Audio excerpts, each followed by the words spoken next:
Rada bi povabila k poslušanju pogovora z logopedinjo Nino o njeni izkušnji izgorelosti. Ta podelitev oziroma govorjenje o takih izkušnjah, te izkušnje se mi zdi res izjemno pomembno, dragoceno. Tudi po vaših odzivih vidim, da se vas je veliko našlo v tem. Hkrati pa mislim, da nam da to, da nismo sami, ta občutek. Mogoče tudi tisti, ki nimamo te izkušnje, pa na tak način pridobimo dragocene vpoglede, mogoče kako lahko podpremo osebo, ki to doživlja. Hkrati pa se mi zdi, da v tem času res marsikdo od nas hodi po tem robu in se hitro najde v kakšnem vzorcu.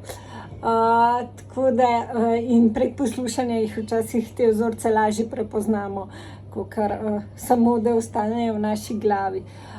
Pa hkrati, ko ena ženska spregovori oziroma ko spregovorimo, damo tudi moč drugim, da spregovorijo. Hvala vsem za poslušanje in odzive. Imejte lep dan.